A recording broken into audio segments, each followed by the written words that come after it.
요즘에 우리 많은 시간들을 핸드폰하고 보낼 때가 있습니다. 이 대중교통을 타도 사람들이 다 서로 대화하거나 뭐 이런 모습이 아니라 휴대폰을 다 보고 있더라고요. 어린 아이들도 과거에는 뭐 상상도 못했던 그런 일이죠. 아주 어린 아이들도 휴대폰을 가지고 그 휴대폰 안에 있는 여러 가지 유익한 것들, 또 즐기고 싶은 것들을 마음껏 즐기는 모습을 보게 됩니다. 이 휴대폰이 이제 단순히 의사소통하는 수단만이 아니라 휴대폰이 하나의 세계가 되고 있는 것 같아요.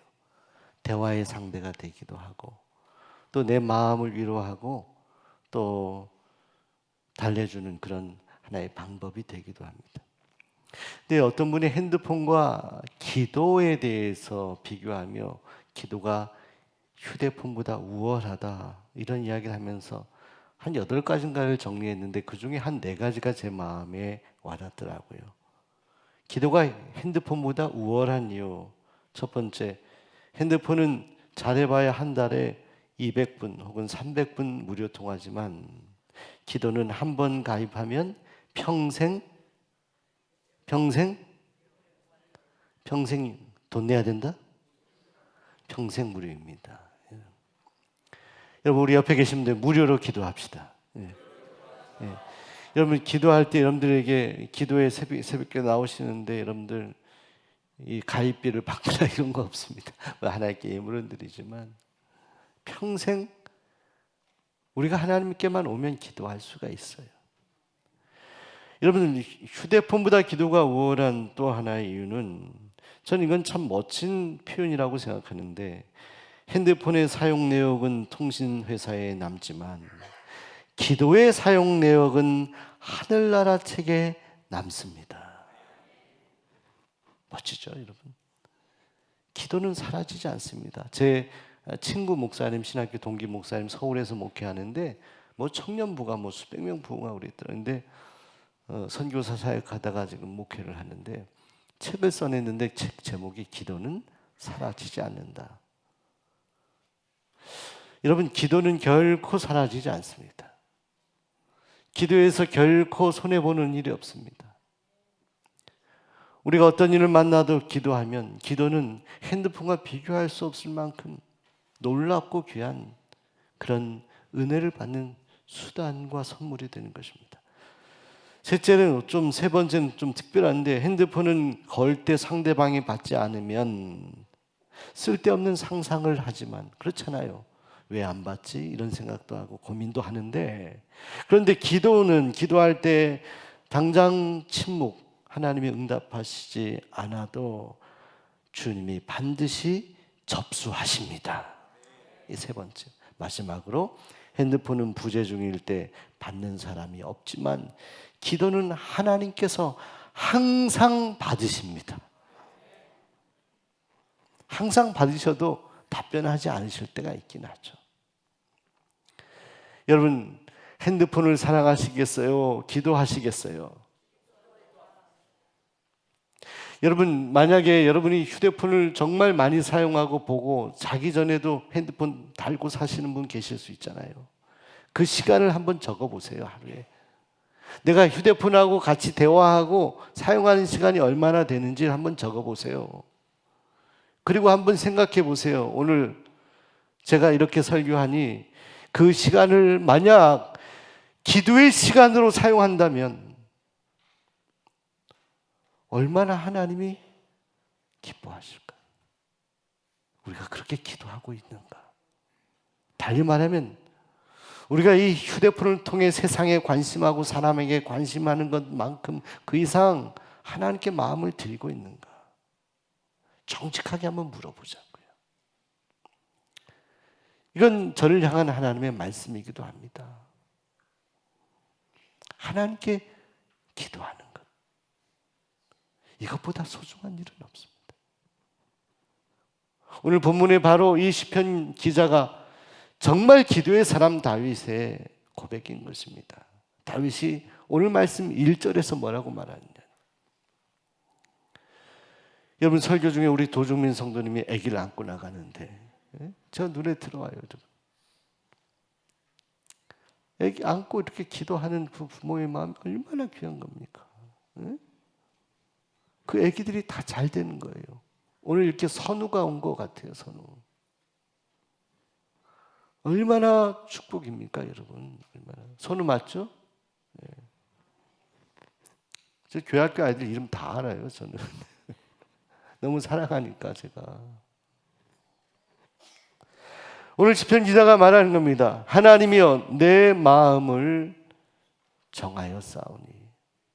1절 같이 한번 읽어볼까요? 시작. 하나님이여 내 마음을 정하여 싸우니 내가 노래하며 나의 마음을 다하여 찬양하노라.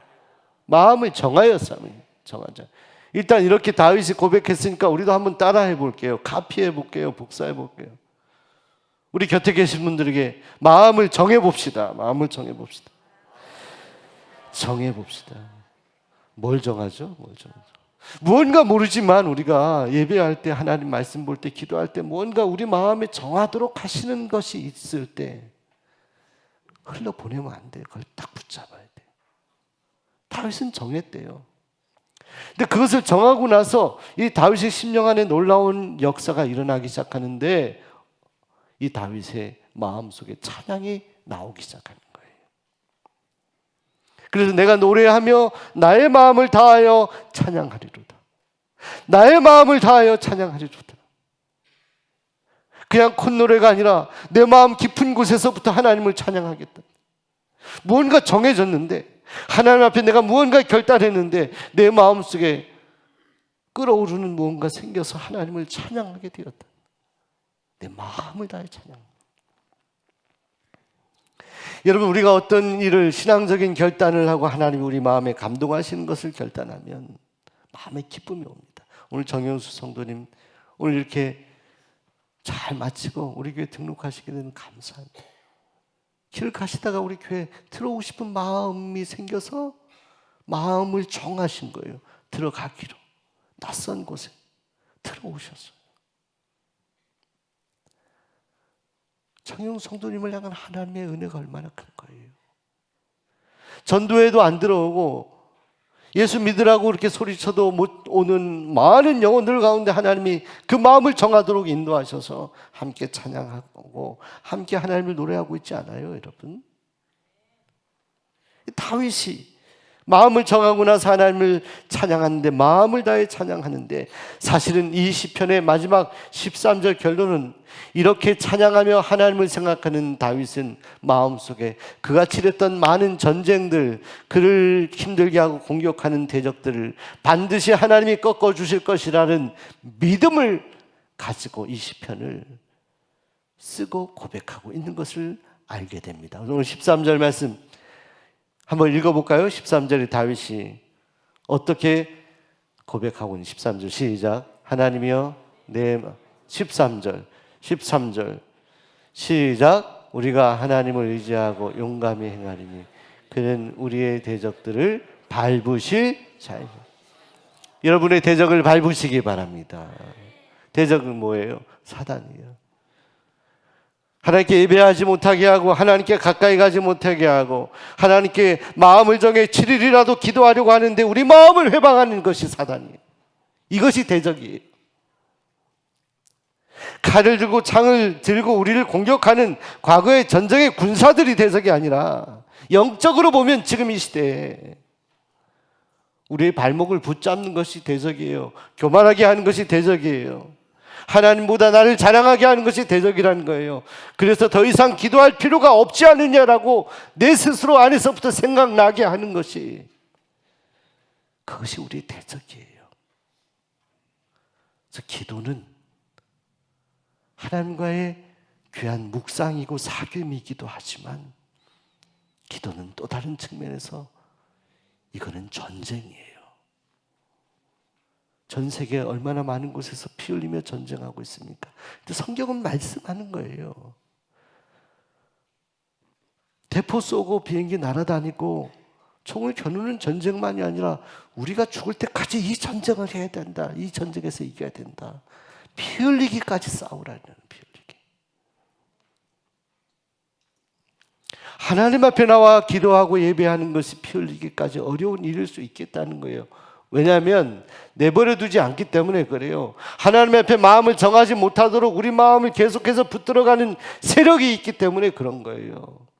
가정의 문제도 그렇습니다. 영적으로 보면 이거는 전쟁, 영적 싸움이에요. 사람과의 문제가 아닙니다. 직장에서의 문제도 그래요. 당장 보면 사람과의 갈등 같지만 그 밑에 빙산의 십군의 구와 같은 이 영적인 문제가 있어요.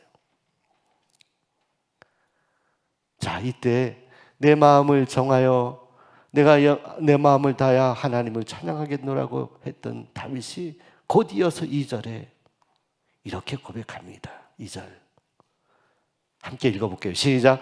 비파야 수금아 깰지어다 내가 새벽을 깨우리로다. 여러분, 비파와 수금은 참 아름답고 귀한 악기입니다. 저 악기 수금이라고 표현되고 비파라고 표현된 이 악기는 다윗과 레위인 악사들의 악기이고 구약시대의 많은 악기들 중에 악기, 하나님을 거룩하게 예배하는 곳에 사용되었던 두 개의 악기예요. 그런데 다윗이 마음을 정하고 마음에 하나님을 찬양하고 기뻐하는 마음이 생겼을 때 그때 순간 다윗은 저 악기들이 생각나는데 저 악기들을 부르면서 이렇게 말하는 거예요. 비파와 수금아 깨라 깰지어다. 자지 말고 깰지어다. 나와 함께 새벽을 깨우리로다. 나와 함께 처음 눈을 뜨는 그 시간을 하나님 앞에 깨어서 저 악기로 아름다운 현악을 하나님께 노래하고 내가 하나님을 찬양하고 노래하는 소리에 맞춰서 너희들도 함께 악기를 소리를 스스로 내줄 수 없겠느냐? 깨어나라. 여러분, 악기가 어떻게 말을 해요? 어떻게 스스로 깨어날 수 있겠습니까? 이 악기를 보면서도 마치 다윗은 그가 은혜 받은 하나님의 사람 마음을 정하여 마음에 충만한 은혜가 있었기 때문에 보이는 사물도 악기도 마치 움직이는 사람처럼 느껴지는 거예요. 여러분, 우리가 신앙생활 할 때 기도할 때나 말씀 볼 때나 예배 때 하나님이 우리의 마음에 은혜를 주시면요 사물이 달라져요. 보이는 사물이 달라져. 대하는 사람이 달라져. 가족이 달라져. 어떤 권사님 옛날에 사역할 때 그러시더라고요. 부흥회 때 은혜 받았는데 집에 가니까 그동안 그토록 미웠던 남편이 너무너무 사랑스럽대요. 지긋지긋했던 가정의 어려운 경제적인 문제가 문제로 보이지 않는데요. 문제가 하나님이 나를 사랑하셔서 이렇게 나를 끌어 주시려고 하는 이것도 하나님의 선물이라고 느껴지고 아침 공기가 새롭대요.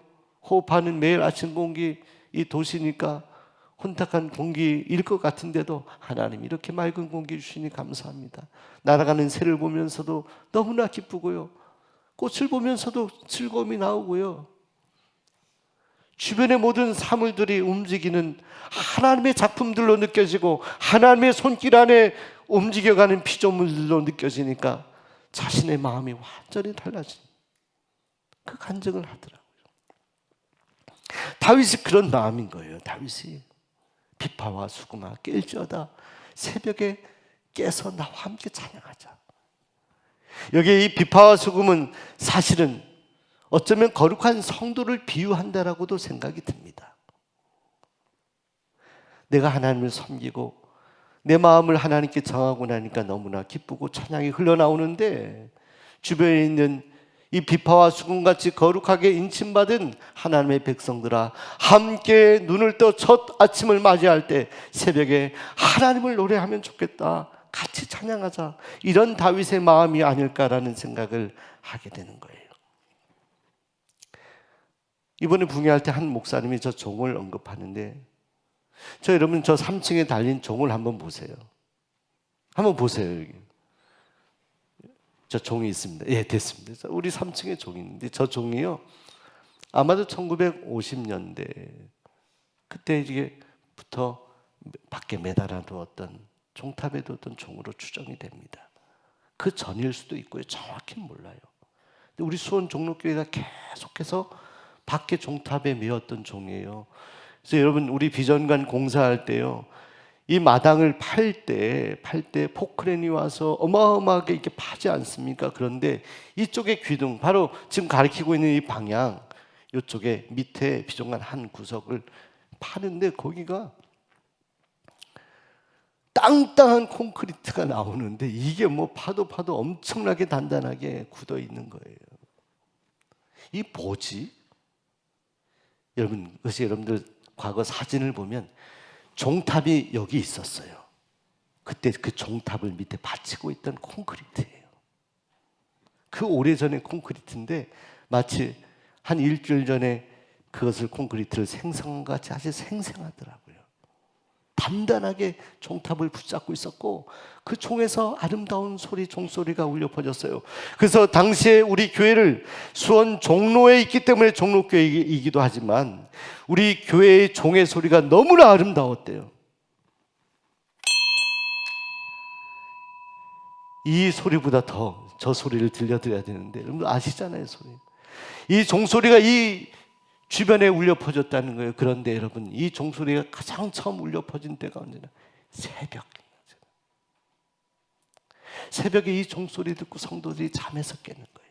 그런데 이 종을 처음 쳤던 사람이 누굴까? 처음 쳤던 사람이 5시에 새벽 기도를 드렸다라고 한다면 여러분 1시간 전이나 30분 전에 이 종을 쳤던 사람, 그 성도 혹은 그 관리하는 성도님의 마음, 그 마음과 같은 것이 바로 다윗의 마음인 거예요.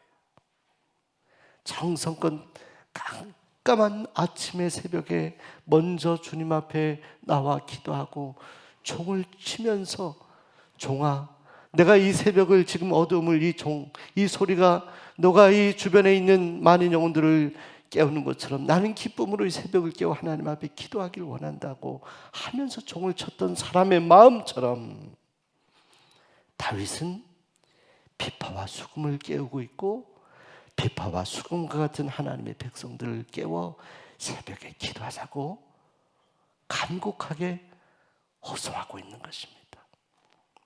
그런데 이렇게 다윗이 고백하는 가운데 마음에 하나님이 부어주시는 비전이 있었습니다. 오늘 3절에 소개되어 있습니다. 3절 한번 읽어볼까요? 시작.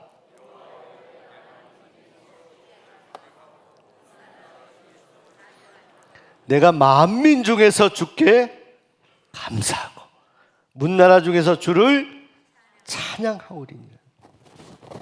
감사와 찬양이 충만해. 여러분, 다윗이 비파와 수금아 깰지어다 함께 노래하자 이렇게 얘기하는데 그 다음에 내가 주께 감사하는데 만민 중에 감사한다 이렇게 표현합니다. 만민이라는 것은 이거는 하나님을 믿는 성도들일 수도 있지만 이 만민 중에는 하나님을 비방하고 하나님 마음을 아프게 하는 불신자들도 속해 있을 수 있어요. 그런데 내가 비파와 수금을 깨어 새벽에 기도하고자 하는 그 마음을 주신 하나님, 찬양하는 마음을 주신 하나님은 이제 내가 거룩한 하나님의 성소, 하나님의 백성들 가운데 있을 뿐만이 아니라 내가 저 만민 중에 던져져서 이방 백성들, 문나라, 하나님을 비방하는 나라들, 그 나라들 가운데서 믿지 않은 영혼들 가운데서도 내가 하나님을 찬양할 수 있었으면 좋겠다 이 말입니다. 여러분이 그런 존재들이 되시기를 바랍니다. 다윗의 비전이 여러분의 꿈이 되시기를 바랍니다.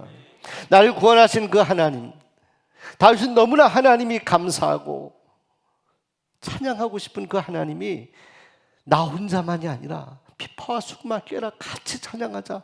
그리고 저 밖에 아직도 하나님을 모르는 백성들까지 함께 찬양하기를, 하나님을 섬기기를 원하는 마음이 충만한 거예요.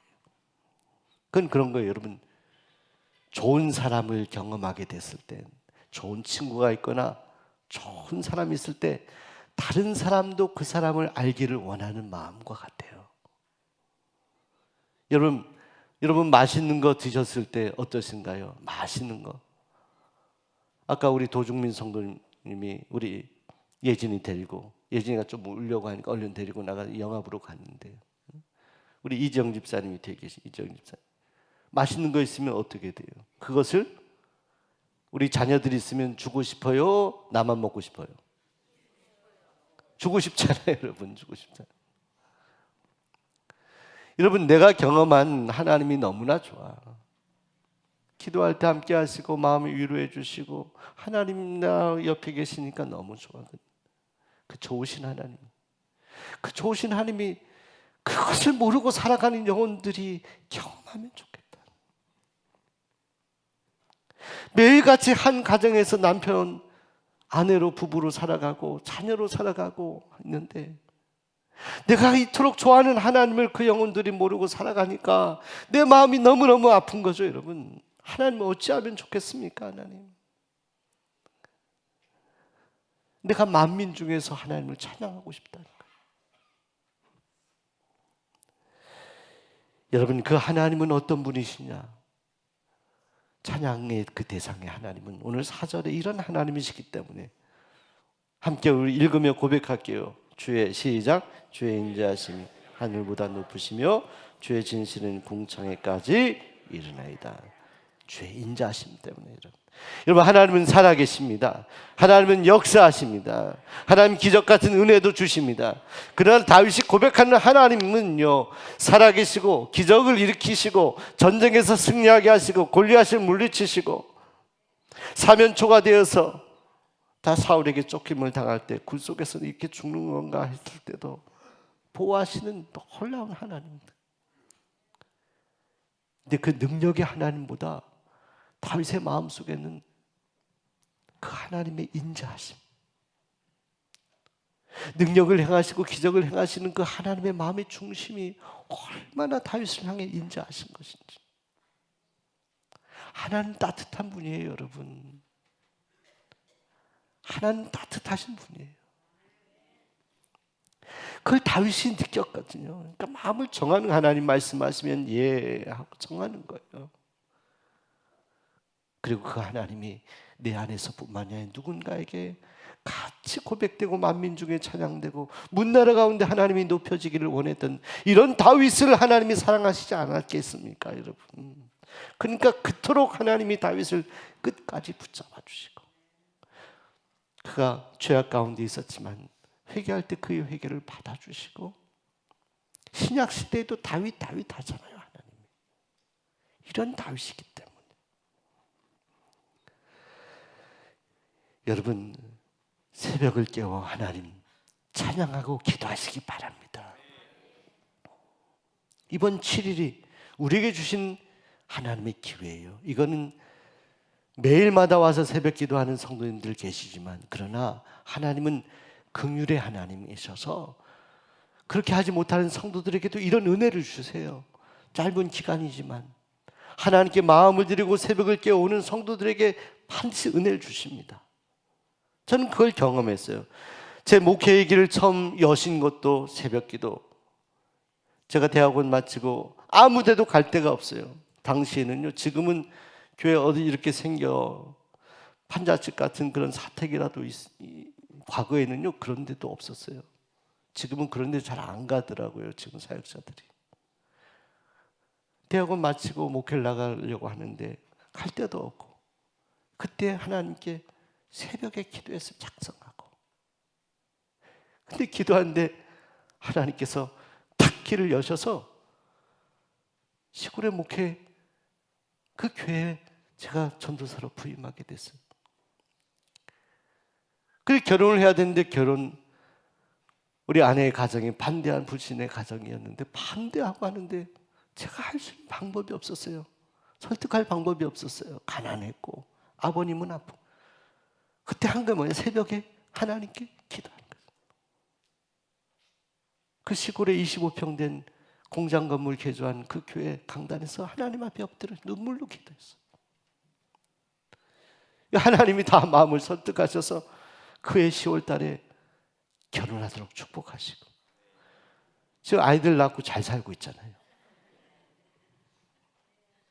그 누가 새벽에 한 거예요. 새벽에 장인 장모님 다 집사님 되게 하시고 거룩한 하나님의 백성이 되게 하셨어요.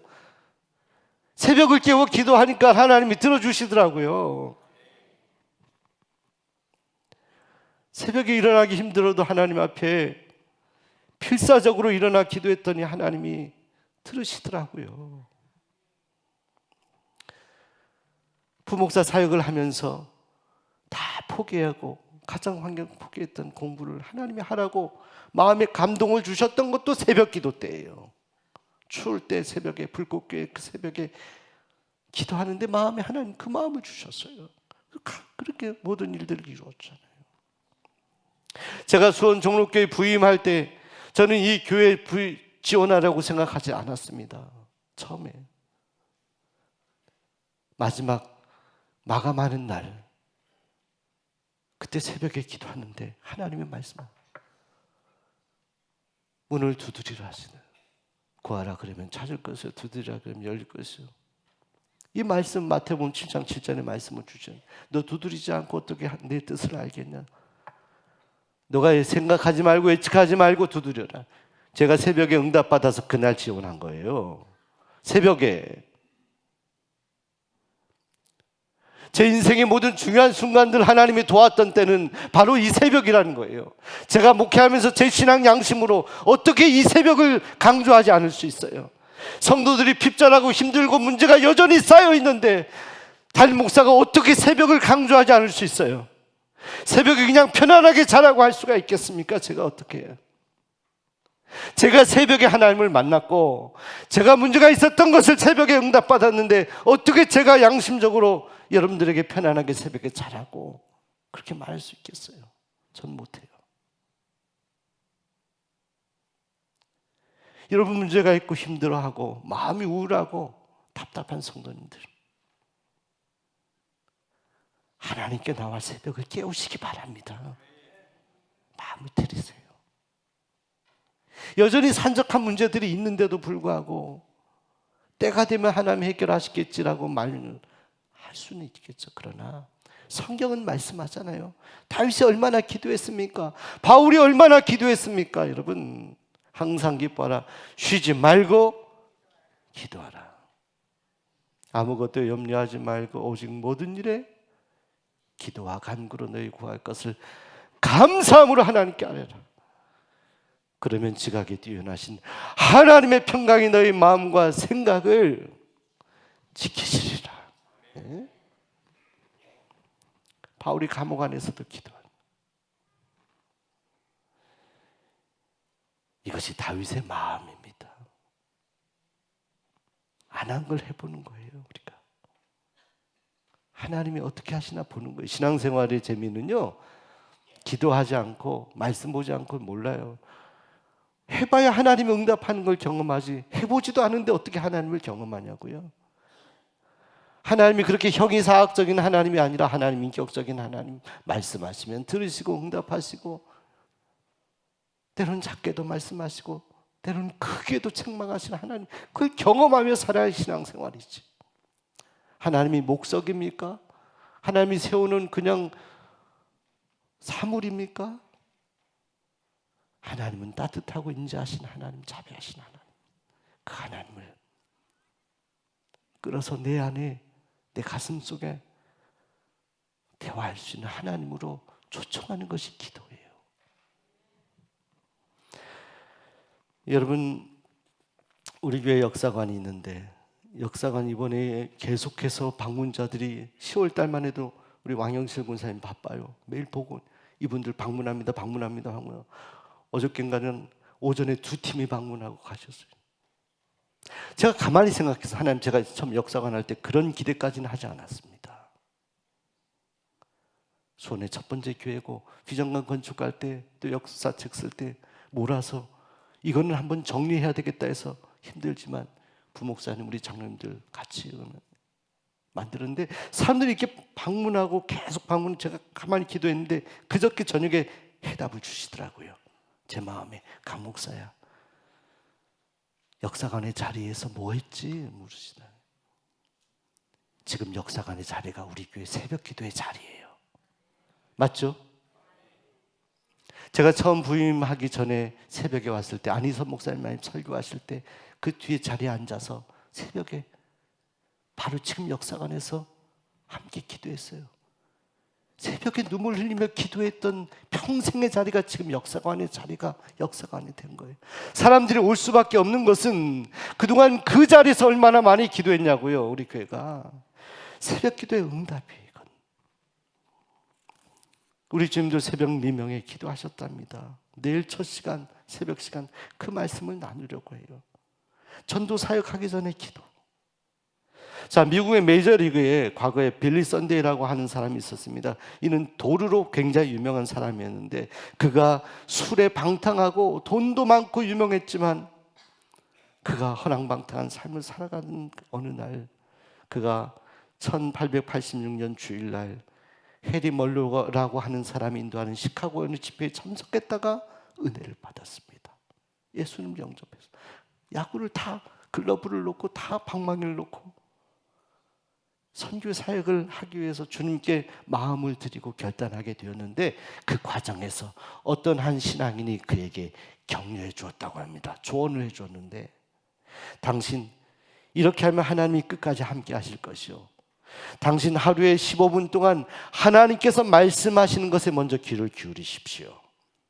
그리고 하루에 15분 동안 다른 사람에게 만나기 전에 하루에 15분 동안 먼저 하나님께 말하시기 바랍니다. 그리고 나머지 15분을 하나님께 들은 바 그 말씀을 다른 사람에게 말하시기 바랍니다.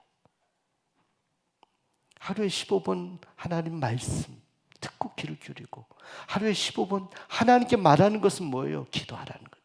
15분 기도. 그리고 세상에 가서 사람들에게 하나님 이야기를 15분 하라.